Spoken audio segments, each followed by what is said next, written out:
Para pak minutash pata një takim me veteranët e luftës së dytë botërore. A few minutes ago, I had a meeting with the veterans of the Second World War. Dhe ishte mundësia për të cituar Robert Schumannin në fjalimin e tij të famshëm të 9 majit 1950, që sot festohet si Dita e Europës. And there it was the possibility of quoting Robert Schumann's very famous speech that was held on the 9th of May of 1950, which is currently celebrated as the Europe Day. Dhe pikërisht atë pjesë ku ai flet për Europën si një projekt i cili do të bashkojë ata që deri 5 vite më parë ishin në një luftë raskapitëse.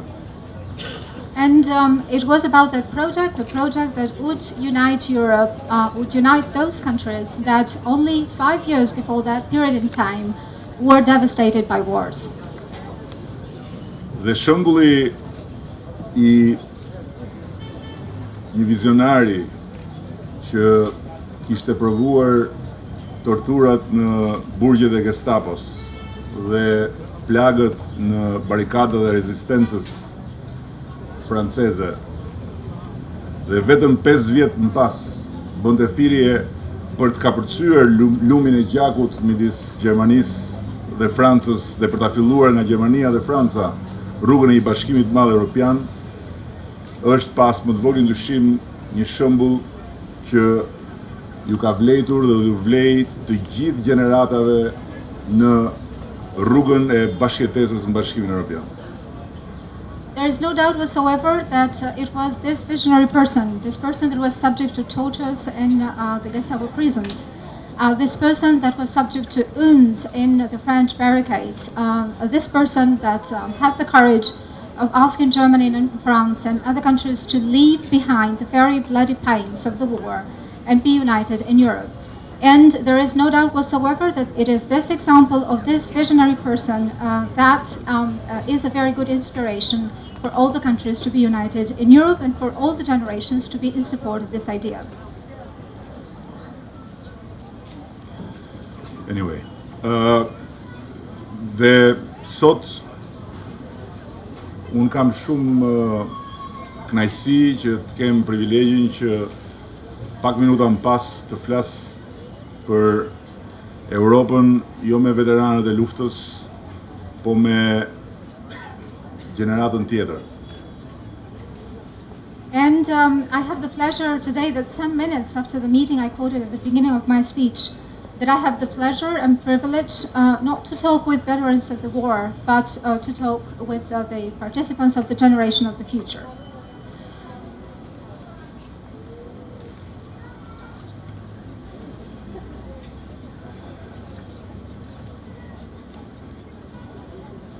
Dhe dua ta sjell këtu në vëmendjen tuaj një profeci të Victor Hugoit, i cili pak më shumë se një shekull më parë thoshte një ditë do të vi dhe lufta do të duket absurde. And I'd like to bring to your attention a prophecy of Victor Hugo, who a little bit more than 1 century ago used to say that there will come a day when war would seem absurd. Një ditë do të vi dhe fushat e betejës do të kthehen në hapësira tregtare. You say that there will come a day when the fights, the battles of fights will be transformed into trade spaces. Një ditë do të vi dhe mendjet do të kthehen në hapësira idesh. There will come a day when minds will be transformed into spaces of ideas. Një ditë do të vi dhe ne do të shohim dy bashkësitë mëdha të shtrëngojnë duart.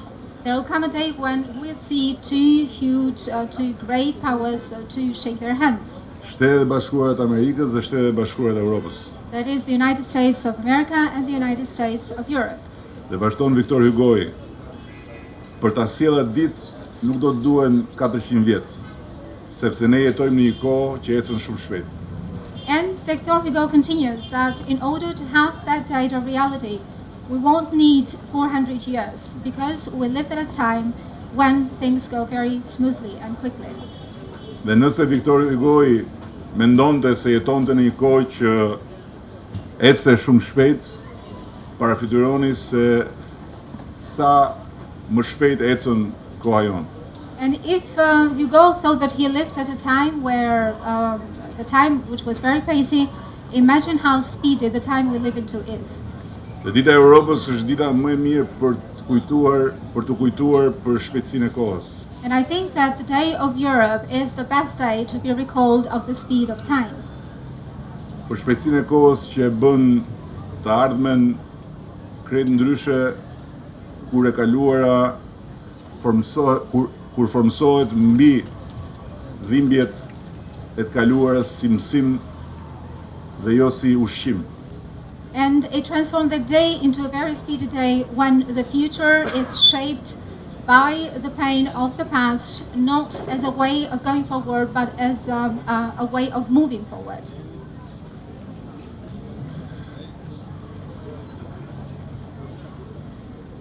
Unë besoj ditën e Europës si ditën e kujtesës, për aq sa kujtesa është kurajo për bashkëpunim, pikërisht aty ku deri dje bashkëpunimi duke I pamundur.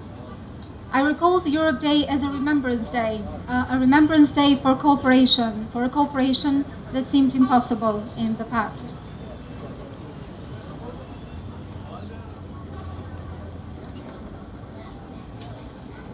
Ne jemi, I'm very discouraged by the translation, but sorry, I can't hide it. Ne jemi shumë të vendosur që ta çojmë përpara projektin Europian të Shqipërisë. We are very resolute into moving ahead with the European project of Albania. Dhe ne besojmë që Shqipëria ka nevojë për Europën, por dhe Europa ka nevojë për Shqipërinë. That Albania needs Europe and Europe needs Albania. Ne besojmë që Ballkani ka nevojë për Europën, por dhe Europa ka nevojë për Ballkanin. And we believe that the Balkans needs Europe and Europe needs the Balkans. Dhe ne besojmë që sot Ballkani është hapësira e dëshmisë se ajo që ndodhi dje me Francën dhe me Gjermaninë dhe që duke e pamundur të ndodhte në Ballkan ka ndodhur. And we believe that the Balkans is the testimony of the fact that the Balkans is the space of the fact that what happened between France and Germany yesterday that seemed impossible is something that might happen and actually has happened today in this area. Dhe ka ndodhur për të njëjtën arsye që ndodhi mes Francës dhe Gjermanisë, And për it has Europën. happened for the same reasons that it happened for France and Germany. It is in the sake of Europe. Për Europën që u bë shtysa që të kapërcehen lumenjtë e gjakut në Ballkan dhe të vendoset paqja që e bëri 2014-ën vitin e parë në historinë e Ballkanit pas një konflikt. It was this Europe that made the transpassing of the rivers of blood a reality in the Balkans. In the Balkans that for the first time ever in 2014 was a region free of conflicts. Ballkani pak asnjë konflikt, pikërisht në 100 vjetorin e luftës parë botërore që filloi në Ballkan. So it was the Balkans without any conflicts whatsoever in the 11th 100th anniversary of the fight that started with wars in the Balkans.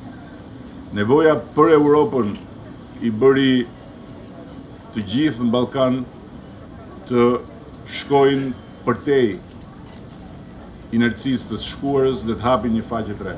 The need for Europe rendered everybody in the Balkans to go beyond the inertia of the past and go forward to Europe. Por nga ana tjetër, unë besoj që kjo histori duhet të jetë një histori që duhet ta shkruajmë së bashku.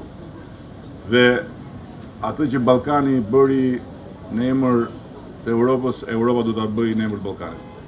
But on the other hand, I believe that this is a history that we need to write together. And what Europe did for the Balkans is something that the Balkans needs to do for Europe. Dhe në mbyllje, dëshiroj që jo për formalitet, po për hir të zvërtetës t'i shpreh një falënderim shumë të sinqert të gjithë përfaqësuesve të Europës këtu sot. And by way of concluding, not simply for formality, but for the sake of truth, I would like to heartfully thank all the representatives of the European Union member countries present in this meeting today.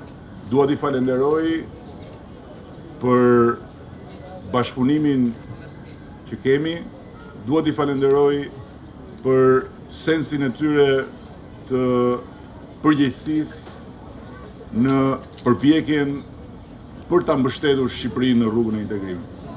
I'd like them for the cooperation. I'd like to thank them for the sense of responsibleness in order to help Albania in its strives to integrate itself to Europe.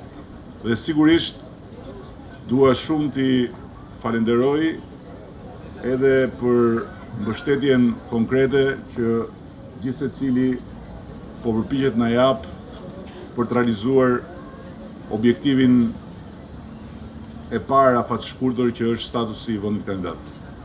And I'd like to thank you for the concrete and tangible support you are giving, you're trying to give in order to attain the short-term objective for the country, that is the attaining of the candidate status for Albania. Duke shprehur bindjen time të thellë se në kohën që jetojmë, sa më shumë integrim për Shqipërinë dhe për Ballkanin është aq më shumë siguri për projektin e Europës Bashkuar. By outlining my conviction that in the time we live for, the more integration for the Balkans and Albania, the more integration and safety for the Europe at large will be. Europa është projekti I kurajos dhe kurajoja është ajo që I duhet sot më shumë se çdo gjë tjetër Europës Bashkuar. Faleminderit.